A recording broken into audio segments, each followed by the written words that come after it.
I'm going to introduce the third panel. It's on the topic of advancing competitive integrated employment through innovation. Employment, as we all know, is a critical goal for people with disabilities seeking to live full and enviable lives in the community. This panel will discuss launching and advancing careers and vocations with a focus on transition, enabling technology, self-determination, and entrepreneurship. It is moderated by Ruby Moore. And Ruby, could you take it from here? Sure. Yeah. Yeah, right. Well, okay, if you've known me 5 minutes, you know this is my favorite thing to talk about. So thrilled to be here with everybody. And we have a very powerful group of women who will be talking with you today about this topic. And all of them have both national and international experience with helping to guide the process of people figuring out what I like to say, what makes people sparkle and shine, and to launch careers, launch businesses, launch entrepreneurial ventures. So Dr. Laura Owens will be going first. Laura Owens is the president of TransCen and a professor at the University of Wisconsin-Milwaukee in the exceptional education department, where she teaches courses focused on high school inclusion and transition from school to work. She's also the founder and president of Creative Employment Opportunities, which was founded in 1991. She has a very long history of advancing competitive integrated employment, has been a leader in the Employment First movement, and was the president of APSI, which is the Association for People Supporting Employment First. So we're thrilled to have her. And after Dr. Owens, we'll hear from Tia Nelis, who's an intergalactical force in advocacy. And if you haven't had the joy of working with Tia, she made an open invitation to come work on deinstitutionalization in the state of Illinois. Tia was one of the founders of Self-Advocates Becoming Empowered, which is a national organization. She long worked at the University of Illinois in the RRTC that was within the University Center for Excellence and Disability there. Her story is just too long to even try to encapsulate in a little short sentence, but how many countries have you worked in? Like 19? Yeah. So, yeah. So she's doing that. I mean, she's like, I'm off to Budapest to teach self-advocacy. So anyway, yeah, she's the former policy and advocacy director for TASH and is now leading their self-advocacy work. Regina Kline will be going after Tia because she's fearless. You don't go after Tia, you know. And many of you in the civil rights family here are aware of Gina's work, as she previously worked at the United States Department of Justice and litigated lots of different cases, but some landmark cases in employment. Today, she's here as the founder and managing partner of Enable Ventures, the first impact venture fund dedicated to closing the disability wealth gap by investing in early stage companies working in the nexus of technology and disability. I know it sounds like a whole nother, like, what conference did we come to? But you're going to hear about Gina's work because she's here with several hats in terms of investor, entrepreneur, civil rights attorney, and thought leader. And she's dedicated 15 years of her career to building the future of work by advancing the rights and interests of people with disabilities as innovators, entrepreneurs, workers, and consumers. And she's currently working on several projects that are helping to launch disabled entrepreneurs and accelerator companies. And it's just like totally outside of the box. It's like, what do you mean box? Like, what's a box? So she'll be our cleanup hitter today. So without further ado, Laura, would you like to start? Yes, thank you, Ruby. I am so sorry I can't be there in person with everybody. I am glad I'm going first because to follow Tia or Gina would be a tremendous feat. So I'm really excited to talk about my passion, which is transition and competitive integrated employment. You know, I started as a special education teacher over 40 years ago, and then my first two students who happened to have autism and some challenging behaviors, complex support needs, graduated high school with probably better resumes than their non-disabled peers. They had worked at the VA hospital. This was prior to Project Search, so this was back in the mid to late 80s. And they worked at the Marcus Corporation and several other places. And when they graduated, they were both relegated to sheltered workshops or segregated work facilities. And I just thought, why am I doing this? Why am I working so hard to develop resumes and to assist my students when they are relegated to segregated facilities? And so I started Creative Employment Opportunities right when the ADA was signed into law. So I started CEO in April, and the ADA was signed into law in July. So it was sort of a perfect storm. So, you know, when it comes to competitive integrated employment, you know, we have to remember that people with disabilities, even people with complex support needs, want to work, they want to participate, they want to be valued, they want disposable income, they want to be able to be part of their communities. And so at TransCen, we work a lot on what we call seamless transition, which basically means that no service disruption, right? So from the first day after school exit, it looks the same as the last day of school. And what that means is that students with disabilities should have jobs while they're still in school. I don't know about you, but when I was in high school, I worked and my students worked. And so they might not work during school day, but they're working during the summer. They're working on weekends. So that they can build their repertoire of skills, so that they can understand what they're interested in, what they're not interested in, so that we can start right away when they graduate high school and say, okay, let's look at the community activities that you want to participate in. What types of classes do you want to take? What types of career advancement do you want now that you have this work under your belt? And so seamless transition is really important, and we've talked about it for years, but we still are not where I think we need to be. And part of it is because we do have these myths of job readiness, that people with disabilities have to be ready for employment. They have to have the right behaviors. They have to have the right skills. And again, I think that we put people with disabilities at a disadvantage because we, as non-disabled people, do not have that same onerous task of being ready for employment.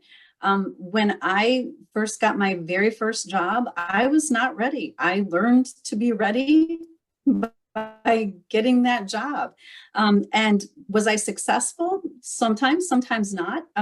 But that's part of life. And I think we put people with disabilities at a disadvantage by requiring them to be more than what we expect from people without disabilities. When it comes, and the other thing is realistic, you know, this idea that you have to be realistic about your career choices. I have to say, over the past 40 years of my work, the people that I support and work with have surprised me every single day. That people will say, well, they're not able to work in the community, and then wow, voila, they're successful and they work.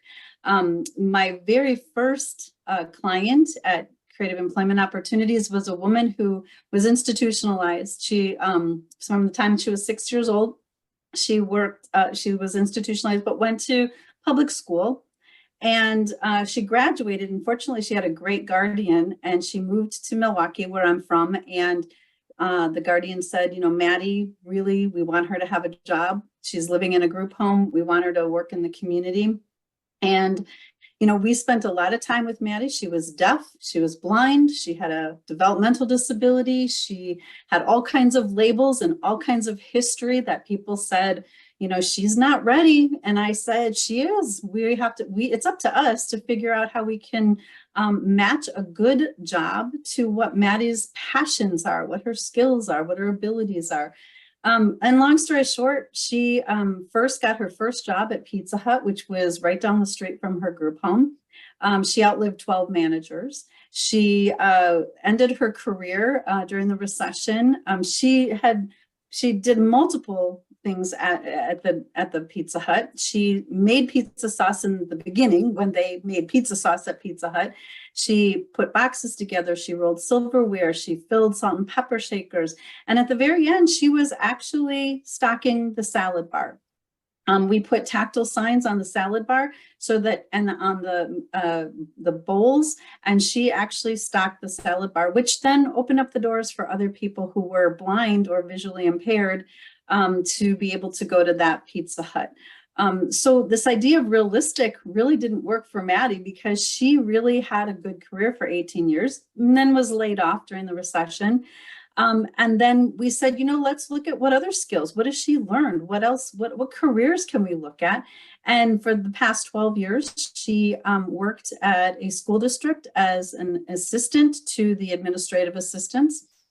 She was purging IEP folders. She was shredding paper. She was putting mailings together, a variety of tasks that they had for her to do. And now she's retired and happy and living her best life. That's what we want for everybody. And so this idea of job readiness and being realistic, I think just that flies in the face of what we have for our expectations for ourselves. So we have to remember that when it comes to competitive integrated employment, our whole life is transition. When we first learned about work, it wasn't when we were 16 or 14, as the law says. It's not a single point in time.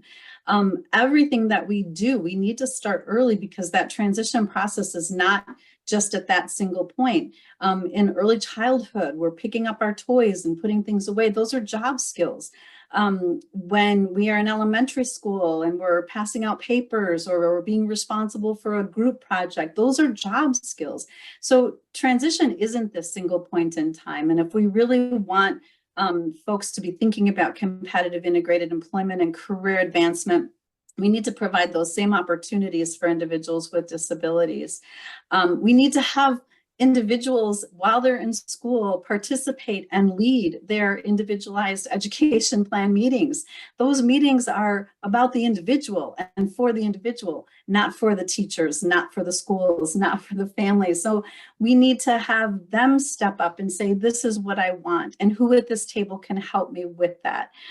So thinking really, again, outside the box and looking differently at what that vision needs to be and empowering youth so that they can dream and think about what it is that they're interested in. We have people who say they're interested in, being a Hollywood movie star or being a rap star, and that's fine. That's still a career goal. And in the meantime, you have to have a backup plan. So you have to pay the bills. So how can we work through that first and then think about your career goals? What do you need to do? We know the data show that work is the #1 predictor of post-school employment success. And so we have to work more collaboratively with schools and families as the adult system, because people are moving from that mandated system of service delivery to a system that is not mandated. You need to be eligible. You have to kind of show that you are in need of the services that are available. So if students can leave with that work experience, with those work opportunities, and be able to build from there as they move forward, and teaching those self-determination skills, those skills that they can say to us, I'm not interested in this. I don't like this. And understanding that failure is not a failure. If you're not successful in a work experience or an internship or a job, that's how the rest of us learned what we liked and what we didn't like. And so that's okay. And so building that portfolio of skills and passions, and the bottom line is we can really help anybody as long as they're passionate about their jobs. That saying that you never work a day in your life if you really enjoy your job. So that connection, we have to find ways to really explore those opportunities with the adult service providers, with the schools, with the families, and understand that everything we do has to be student driven. It has to be really focused on what that individual wants, and then as a provider, as a teacher, it's my job to figure out how we can really build those skills and abilities and provide those opportunities and experiences. When people say to me that some individuals just aren't motivated to work, I say, well, they probably haven't had the experience or the exposure, because exposure builds interest and interest builds motivation. And when you have interest and motivation, that it leads directly to employment and career development. So we really have to believe that there is a job out there for everybody, regardless of the severity of their disability, that job seekers, young adults with disabilities, need to be actively involved in the decisions that are being made about their future. And they need to be empowered to make those decisions. And that we as provider agencies have to be, highly skilled at understanding and meeting the needs of the individuals that we're supporting. But we can't do it alone. We have to do it together. And I think that's the hardest part of competitive integrated employment and transition, is that we are all working in our silos. And so we need to find ways to collaborate and work together. So that's kind of my spiel. So thank you for the opportunity to speak about this. I know I only had a little bit of time, so I could speak probably for another couple hours, but I won't. So thank you again. And again, it was a pleasure to be here, and I'm sorry I missed the opportunity to be there in person. Thank you, Laura.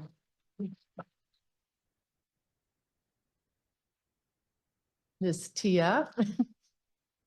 So, yeah, Laura led me into what I'm going to be sort of talking about next. And I wanted to do this, what I'm going to talk to you about, because of my personal experience on work. When I was in high school, I had no idea what my IEP meeting was. And then afterwards, we had a rehabilitation counselor come and talk to me in my senior year about what I want to do after I get done with school. And so she asked me what I want to do, and I really wanted to work with kids in childcare. And she said, "Can your parents afford to bring you to college?" And I said, "No." And then she said, how about a shelter workshop? And I said, "What's that?" And she said, "It's like factory work." And I said, "Ooh, I don't want to work in a factory." And then she said, the most horrible thing that you could say to somebody is, then if your parents can't afford college and you don't want to work in a shelter workshop, I think it would be best that you stay home and watch TV and collect SSDI. And that's what you can do with your life. When I started my self-advocacy skills, I presented to 150 rehabilitation counselors about that. And I said, and now I was lucky that I had people around me to tell me not to do those things. But a lot of people don't have those people around them to support them and not to do that. And so I presented and I said, I'm standing up here now telling you that I worked at the University of Illinois at Chicago. And at that time, I had just started my job, and I said, and I bet I make more money than she does. And now I have retired from there. I have a pension. I have retirement. I have opportunity to have sick pay and holiday leave and all the things that people deserve. So I want to talk to you about not just jobs for people, but careers. And careers are very important, because when you're looking for a career for somebody, you think more outside of the box than just getting them a job at McDonald's. There's another way of framing that so people start to understand that. So I had this opportunity at TASH to start talking about a career guide that we did. But a lot of times, people with disabilities now are getting more involved in technology, and young people don't want to look at a notebook. So my idea was I want to make a career app. And so I want to go through a little bit what it takes. There's a lot of people who want to do apps, and apps are the future now in working and helping people in employment in different ways, helping them find jobs, helping them at their jobs, helping them be able to do the careers and the things that they want to do. So the app that I'm developing is an opportunity for people to go through what kind of careers they want, what kind of jobs they want, to explore all of that. And then at the end of that app, it puts all the material together that they answered all those questions and got answers to, in one thing that they can print out and take with them. So if they're going to their IEP meeting, they can have that information with them about the things that they're excited about. What kind of work do they want to do? Do they want to work part-time, full-time? Do they want to do this? It gives them an opportunity to start thinking about that. It's not going to give them the career right away, but it gives them the tools and the resources they need to start building on what they're going to need to do that career, to get to up to that career. And then people will be able to support them. They can show their family members, they can show their friends. They could say, here's the career that I want, here's what I'm working on. How can you support me in this? When they go to those meetings, they can show it to those meeting people. They can have a path then, using that and showing people, here's what I want to do, here's how you could support me. What can we do to make that happen? So it's going to be very exciting. And I want to tell you that building an app is not easy. It takes a lot of work because an app developer, so to just tell you, you might not know how much it is for an app developer to build an app. It costs $100,000 just for the app developer. That's how much it costs. I'm really dedicated to that. I went to see my friend Jennifer White, who does technology and helps people build apps in Washington State. I spend my own money to do that because I'm really dedicated. I don't want to see people with disabilities not having jobs and careers that they want and that are important in their lives. So we had to do something called a wireframe, and I'll explain what that means because I didn't even know what that meant at first. You have to outline every single thing that you want in that app, because the app developer will think that they know what you mean, but they actually probably don't know what you mean. And especially if you're designing it around to help people with disabilities, they want to make it look fancy and all that stuff like that. And that's important for it to look good, but they don't understand all the time that you have to, people don't understand you have to do step by step and tell them exactly what you want that app to do, exactly how you want it to be designed, where you want it in places, where you want everything to go. It has to be all framed out. So we went there, I went to her house and we did the big poster board papers, the Post-its on her wall, and we framed it by her asking me questions about what you want the app to do, what you want it to develop, like how you want it to go step by step, all the things like that, so that it can be in order, so that when we come to that app developer, we can say, here's what we want, here's what we can do. And also in the meantime, you have to think about writing grants and trying to find people to help you get the funding for this, because it's not cheap. And so as we were doing that, and I was sitting in her kitchen and doing that, I said, I really want to capture all this, and I hope we can take pictures of all this, of what I'm doing, so that it's not going to just be for me, but it's going to be also for other people with disabilities that are excited about developing their own app and making that happen out there for other people. So we're going to be doing all that. We're documenting all the steps and everything that I'm going through. And at the end, I'm going to talk about how people with disabilities, why it's important for people with disabilities, and how exciting it is for them to have the career and jobs of their dreams. And how exciting it is for them to have the supports that they need, that they can share something with other people.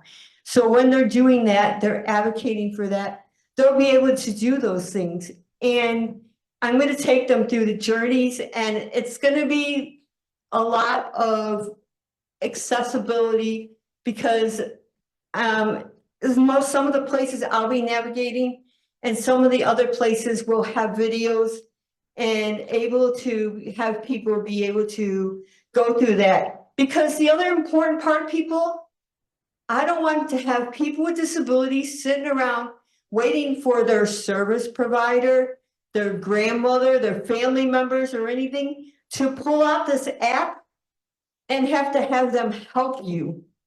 Because we all know that they're not even getting supports with their own daily living right now altogether. And people are busy and they're not going to sit there and help people with all this app. And if it's too difficult, what's going to happen to it? It's going to go by the wayside and people aren't going to use it.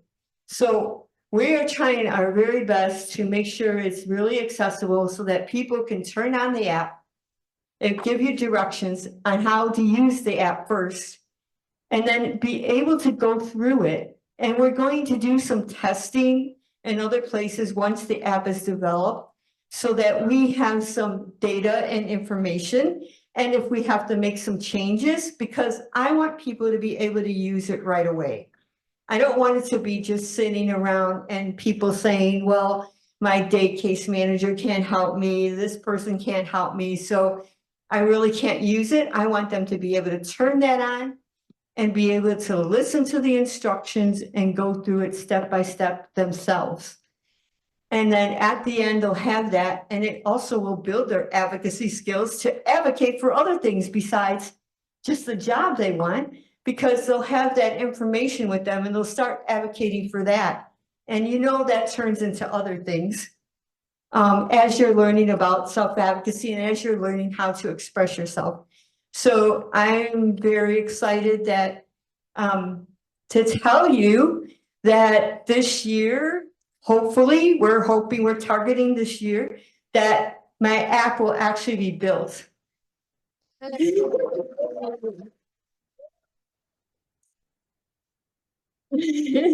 So other people with disabilities won't have to go through going to somebody who tells them they're not worth anything, they can't work, they can't have a job, and oh my gosh, you're thinking about career?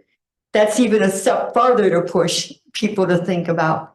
So I'm hoping that as this is developed and more people use it with disabilities and we are able to make it more accessible from comments that we do get from people and things like that, people will be able to have that with them as a tool to be able to advance their careers.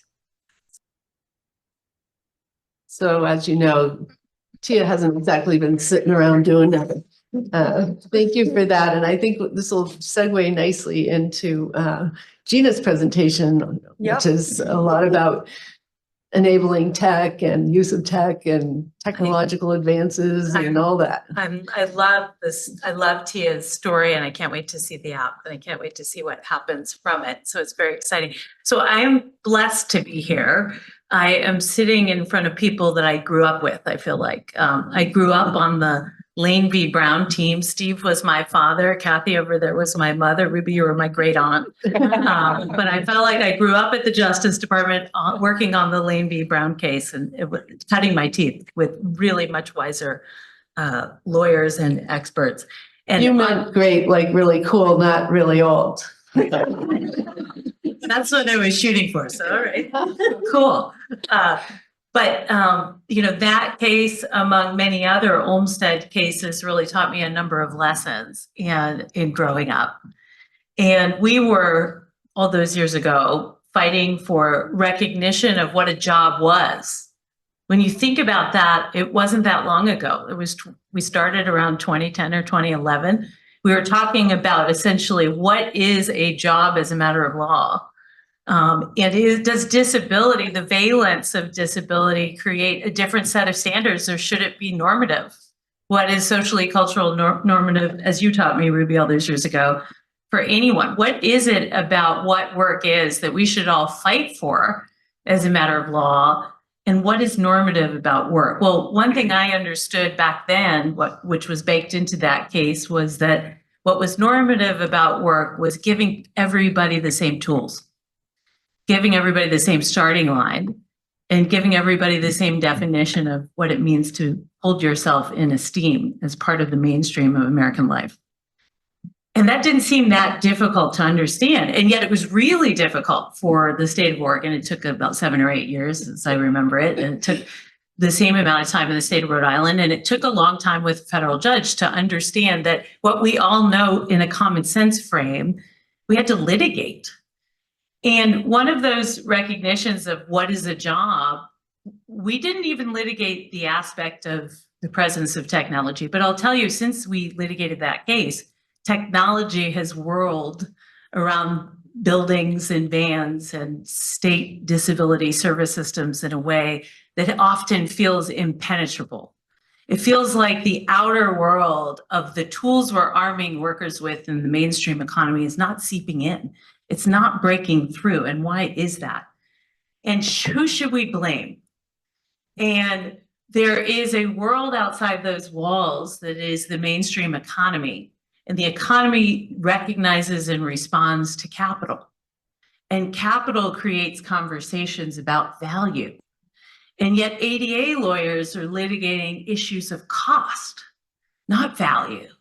We're talking about what is a fundamental alteration or an undue burden, as opposed to what new value will be driven into employment and into mainstream organizations by workers that have never fully been felt in the mainstream economy before.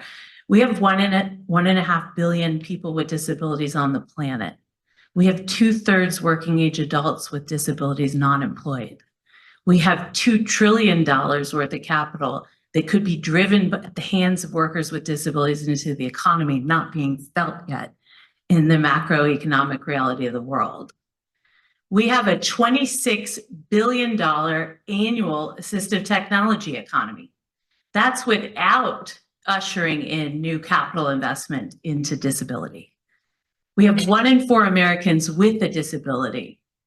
And we have so much opportunity for entrepreneurship, for new product design, for thinking differently about the future of work. What technology and tools should people access? And when we use the frame of value, we understand that there are labor constraints on businesses. There is a creativity drought in some industries and businesses. There's a dearth of design in technology product design, that people who are deaf, that people who are blind, that people with physical, mental, emotional, intellectual, and developmental disabilities can drive new value in product designs in the technology market because they think flexibly, with versatility, with inclusive design, with universal design, with an understanding of digital accessibility and the legal framework around it. And so those cases taught me what systems thinking is like. And systems thinking is nonlinear.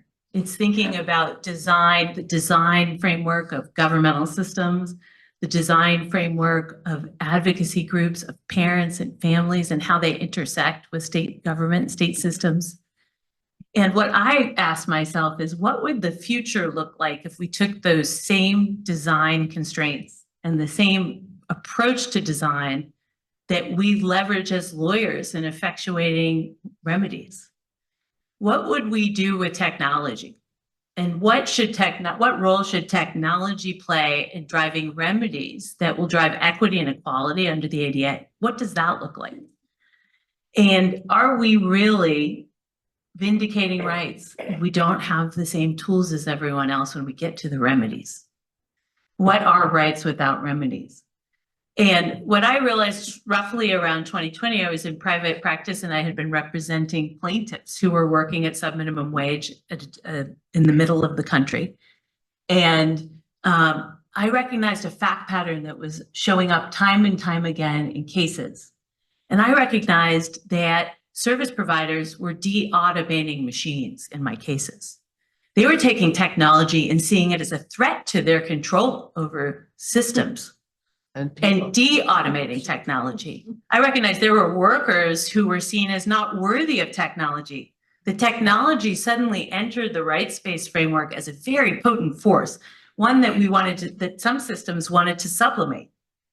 And yet people outside of those systems were accessing technology for upward mobility. It was the very force that was reducing costs and improving outcomes. And I couldn't figure it out. And I couldn't figure out how other groups didn't have those same constraints, those same tailwinds around pushing down technology and improving human capital control. Why do other systems actually do the reverse? Invest in technology to reduce costs and improve human capital. And what I realized is that there's a great sea of talent that's supported by technology and capital markets.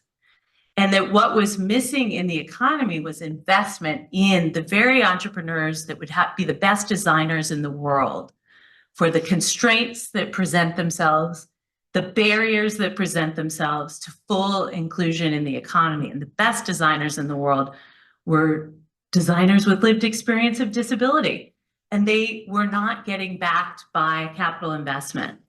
There is less than 2% of all venture capital is invested in women. I'm a statistical anomaly for having capital to invest in other entrepreneurs. There are no statistics held on how much capital is invested in entrepreneurs with disability. And yet I would posit that designers with disability are some of the best designers in the world for a reason. They've faced time and time again throughout their lives the need for problem solving. So in 2020, I transitioned into founding SmartJob. And the goal of SmartJob was to bring together those with lived experience and those with an interest in disability, and to develop small pools of capital, sort of the village commons, the community bank, to invest in companies that were building solutions and problem solving around employment. And that this idea that was born as a pilot, what would happen if we actually invested in folks that had been, numerous times overlooked by capital, deemed uninvestable? What would happen if we actually believed that the product design was worthy of capital investment, but also the entrepreneurs were worthy of support? And how would those product designs impact employment? That's the name SmartJob. What would happen to employment if those tools were born? How would it reduce costs? How would it improve access? How would it solve real world problems? In 2022, we had been so successful with seeding very early stage companies and ideas and entrepreneurial support that we launched a venture capital firm. Because where were those companies going to grow and scale? What they had these seed capital, how would they scale into the market and grow even further? And so Enable Ventures was born. And the two companies are really now working in coordination in 10 countries with 8 entrepreneurial support organizations led by people with disabilities that are pushing out great new product designs and ideas every year and supporting new businesses that are being born. Approximately 300 companies a year are coming out of this network in 10 countries with inclusively designed, universally designed products. Enable Ventures itself has scaled companies in the capital markets in a traditional venture capital style. And it has helped scale products that otherwise wouldn't be available. So some examples. When we talk about Olmsted, I think it's really important to talk about the link. Like, what is she talking about? What is the link between unjustified and unnecessary institutionalization and tech? One of our first investments, and we were the first supporter of this company, is a company called Lotus. And Lotus Labs has a small titanium ring that is a few ounces in weight, a few grams in weight. And it has a button that compresses on the ring that opens doors, closes curtains, and turns on and off lights. And when we first met the founder, he was a dancer that had been incapacitated by an injury and could not figure out having been a former Apple engineer, why such a design had not been invented with low technology and affordable entry point in terms of price that would keep people from institutionalization, but also keep people able to continue their lives at home. And one of the things that we were able to do is wrap around the company and connect them to Centers for Independent Living for very systematic user testing and design. And as the company has iterated the design of the ring, they have basically worked in concert with folks like Nickel and Centers for Independent Living about sort of reconstructing the design of the ring to suit most use cases that was based on customer feedback. We've invested and have supported a company called Ori that is the first self-cleaning catheter. The catheter market hasn't changed in 50 plus years. And Ori is reducing environmental waste from plastic. It is increasing independence and autonomy. It's essentially a catheter, electronic catheter unit that is no longer than this card and very discreet, which was based on so much user feedback from the disability community about what the community wanted. And part of the leadership of the business is co-creation with an entrepreneur that has spinal cord injury, a family member with a spinal cord injury. And it has fundamentally changed the design that went into the technology. As it relates to work, there are hundreds of companies a year in the United States who are redesigning how to find, obtain, and sustain employment competitively with technology by your side, in your pocket, or on your desktop. We have companies in our portfolio that have the first two-sided job matching marketplace and retention platform inclusively. When we met the company in the early days over the last 4 years, we met them, they had 5 active users with disabilities on the platform looking for a job. And today they have 100,000 qualified people with disabilities on the platform looking for a job.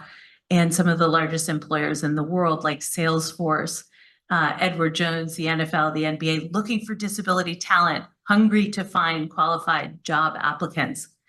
The interesting thing about that company is that they recognize that in so many of their businesses, the ADA and the territory of Title I litigation was a militarized zone, that they found that the employers were chilled on talking about disability recruitment, that people with disabilities had been chilled on self-identification. And yet what Salesforce has mentioned in public settings is they had invested such a significant amount of capital in accommodations that no one that worked in the company knew were available. What Inclusively has done is created a drop-down menu in Salesforce that shows what the company has invested in, asks for inputs about what it should invest in. So giving data analytics back to the company about what applicants with disabilities are looking for, and gives that level of transparency to the person interviewing to request accommodations. And so what we're seeing is a reset button with technology being at the starting line of the interview process. And then I know I'm up on time. The final thing I'll say is that there are companies like Divergent that are working on what are the fields that are new and emerging and growing. What would the Department of Labor say are the fields that have higher entry wages, greater upward mobility, and greater presence in management? And they are actually training qualified people with disabilities on their platform in those fields. They have 0 entry eligibility criteria, and they are reimbursed by vocational rehabilitation. And we were supporting the company before it was eligible for Voc Rehab. It's the first digital technology in the nation to be now reimbursed by Voc Rehab. And those are those systems that as they begin to embrace modernization, we can expect to see more and more options like this become available because there is now capital helping to grow and support these companies. Thank you so much, Gina. Yeah, it's been fun being part of both of your lives as you're developing these wildly innovative solutions to what we call, kind of the wicked problems, like the persistence of poverty and segregation and unemployment, for people with disabilities. So it's so great to have like really fun and cool things, but also using technology differently and kind of just bringing different worlds together around as you said, putting the tools into people's hands, that it's not a level playing field. Nobody's ever thought it was. Otherwise, we wouldn't be stuck at the same level of unemployment for people. Anyhow, at this point, this is where you get to realize this isn't a spectator sport. And if you have any questions, yes.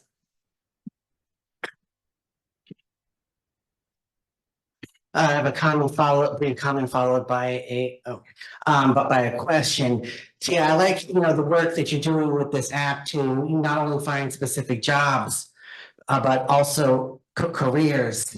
When I was in middle school, I was diagnosed with autism and ADHD, and now I work as a service coordinator in the Medicaid waiver field for children in Maryland.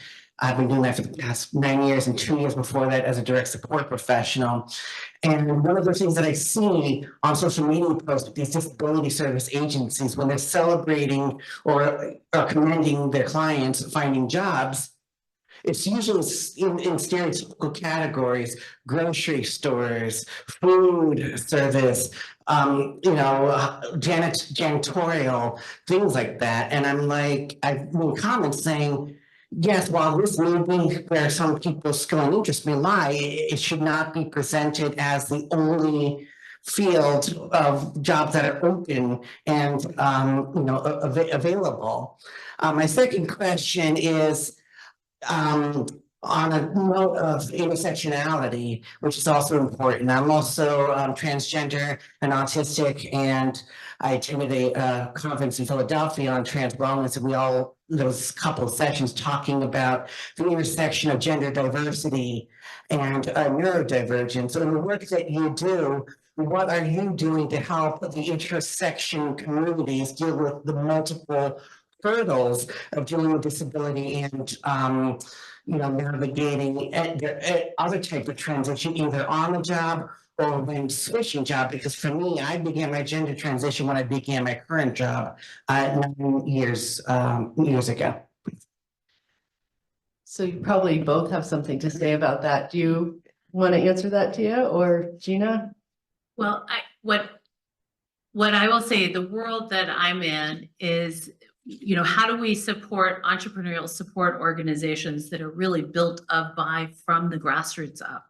How do we find entrepreneurs wherever they are and really index high on people who think differently, which would require us to make sure that the barriers that impact other systems that have creamed people out of access to services, to supports, that we don't reconstruct those barriers in the innovation spaces that we play in.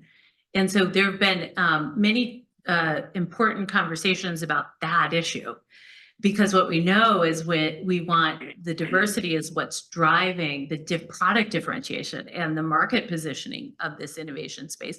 So we're looking to draw entrepreneurs from many different communities, many different backgrounds into the innovation space. And we see that pretty consistently across the board. And you actually have, it's not an aspirational, someday we'll get around to it. You've actually been very successful in launching those seed money for those initial businesses. The diversity is rich. Liz, I think you have a question. No, really a comment. And I wanted to let Laura know this. I don't know if she's still online or whatever, but I work a lot with students with intellectual disability that goes to post-secondary education programs in Georgia and all over the country. And this actually goes to the last panel, that students students don't want a job, they want a career. When I was on Zoom, this was during COVID, and somebody said, I don't want a job, I want a career. And when I talk about institutions or workshops, because I used to go to a workshop and work there, people are like, what is a workshop? Because they don't understand, and what I'm saying is that we need to help people to understand what a workshop. And don't forget about workshop or institutions. Thanks, Liz. Yeah, I'm looking forward, hopefully sometime in my lifetime, to us being able to say something about a workshop and have people go, what are you talking about? And remember when we used to do that? Why did we do that? It never worked and it just went on forever. So I loved your comment, and I'm looking forward to that. You know, I often see it now, people scratching, young people especially, kind of scratching the head going, what the hell are they talking about? And I just want to put the sheltered workshops in day habs into that little basket of nobody wants it, nobody even knows about it anymore. Other questions or comments? Yes, sir.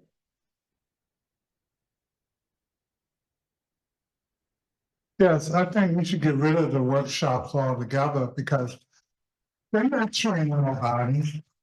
And a lot of times I found out because I sit as chair over a committee for people with disabilities, and I serve on a whole lot of different committees.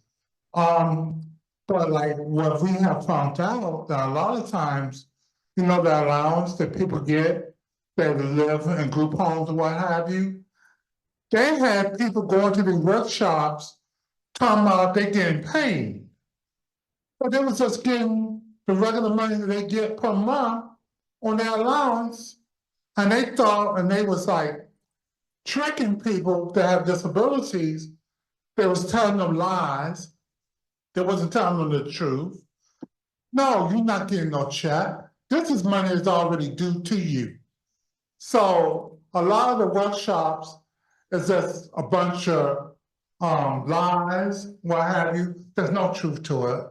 Because nobody's going to the workshop and actually getting a career, actually having a job that will pay them enough so they don't have to be on public service or what have you.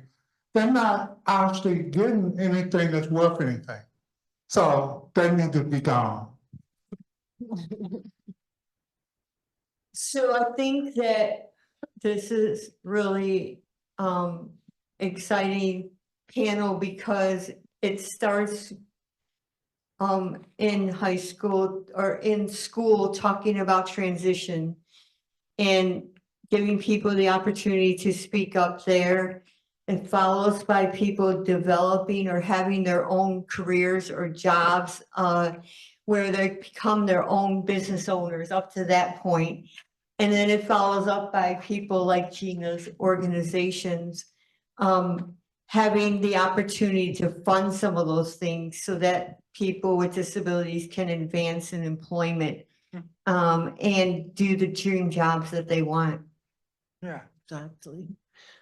And we probably have time for one more question or comment. If Serena Lowe's here, she's been trying to ask a question for the last two panels. I'll answer any question she has about anything we talked about. I was remembering in the Lane case when our honoree and I were driving all over Oregon, and the state had reported that they had, you know, like many hundreds of people employed. And so we kind of pulled a sample and said, well, let's go see these jobs. And of course, almost no one was working. And I don't think it was because anybody was confused about what a real job is, although we did end up explaining it to them in front of a judge. But it was astonishing what people would do. Steve made up a term. He said, "Oh, it's called a definitional sleight of hand," because people were in a sheltered workshop, and then we go and we'd meet them, and they were still in the sheltered workshop. But right around noon, somebody would hand them a dirty rag, and then they'd time how many seconds they were willing to wipe a table with a dirty rag, and then they'd prorate it against minimum wage. So it was, you know, it was beyond the pale.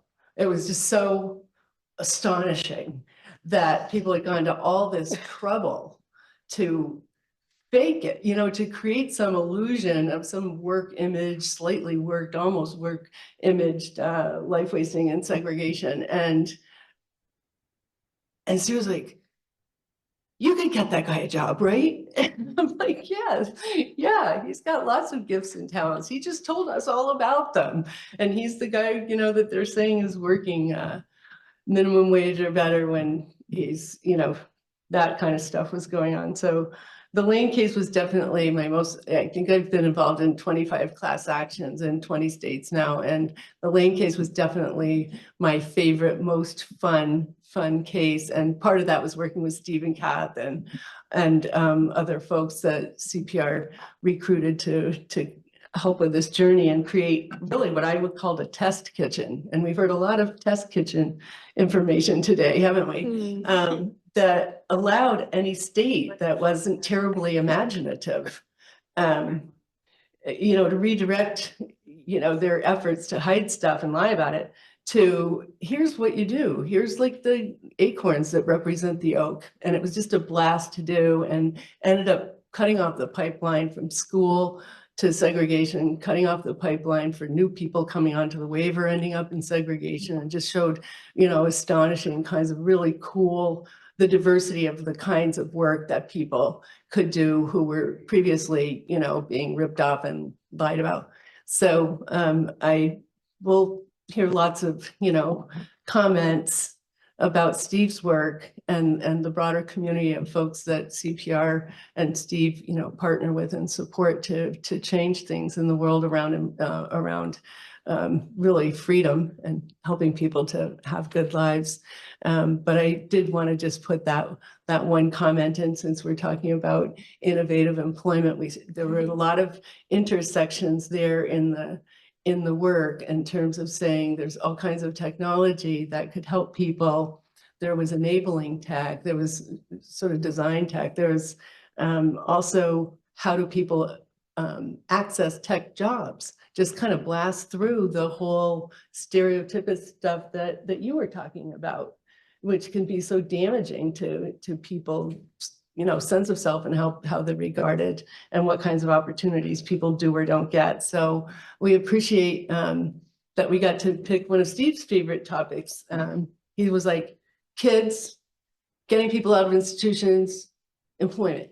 So we're trying to truly honor our honoree by also pulling in the work that he's done in this context. So thank you very much, and we will see you. I think it's time to drink now, right? We're gonna get up and then we'll drink, and then we'll have dinner and enjoy each other. Thank you, Rudy. And let's give a big round of applause to our third panel. They've been great.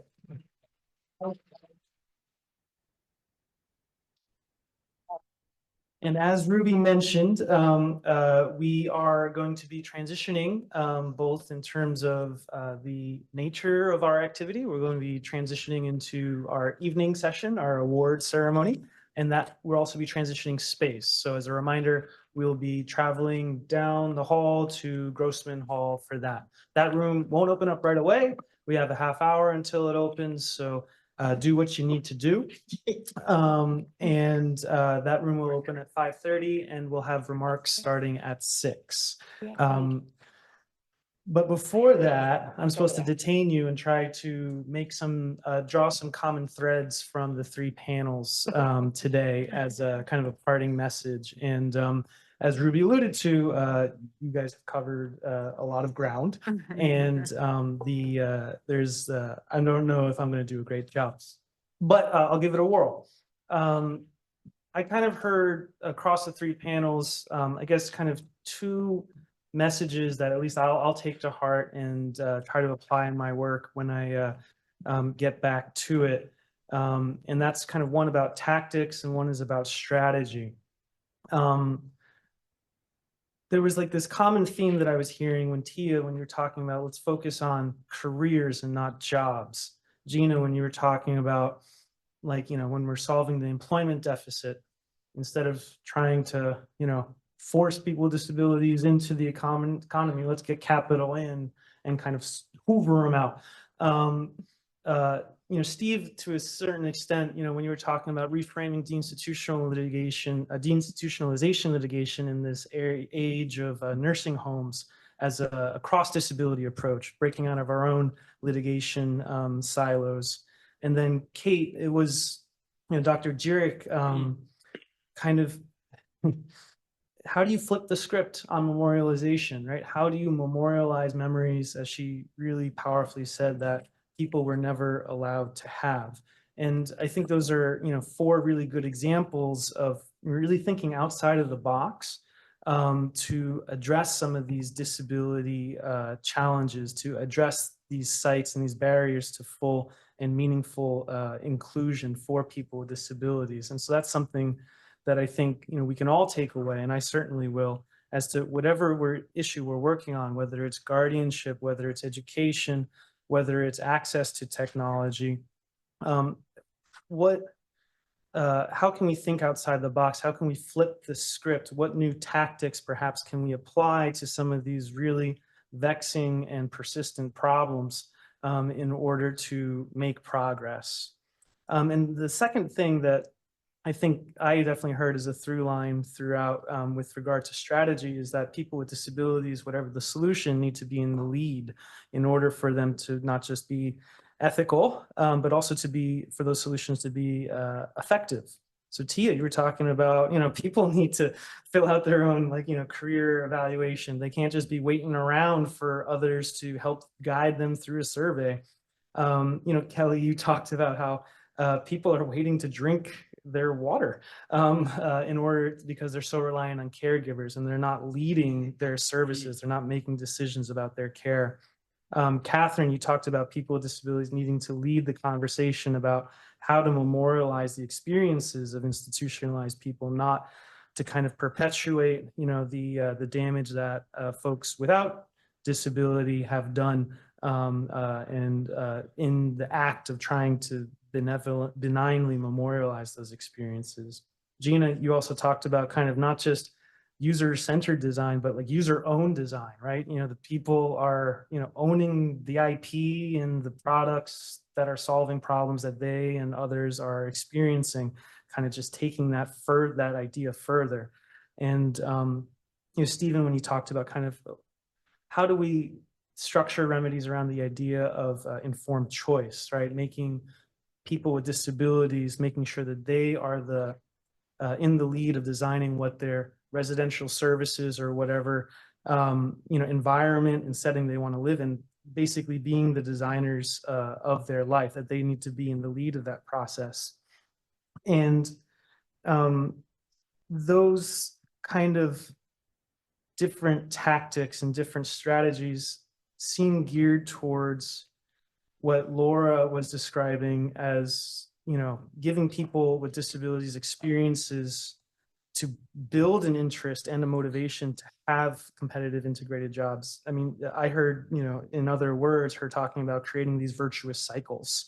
So not just one-offs, but spin-offs, and I'm really grateful today because I think OLDL at its best is when we get a lot of thought leaders, a lot of innovators, and a lot of really exciting progressive practitioners together to share what they're working on, to inspire each other and challenge each other to kind of take what we're doing in our own walks of life a little bit farther.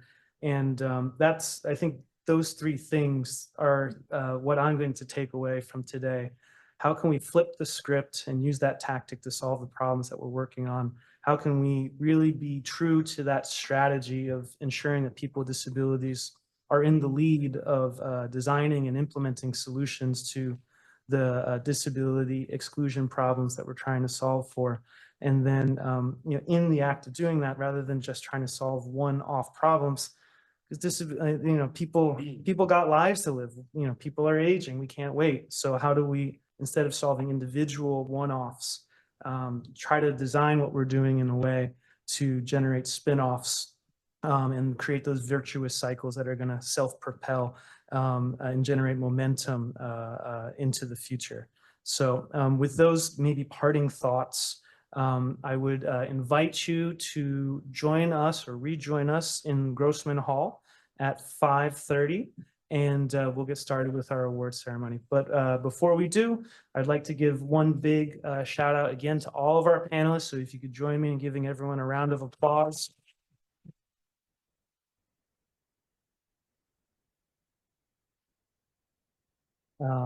And you're free to go.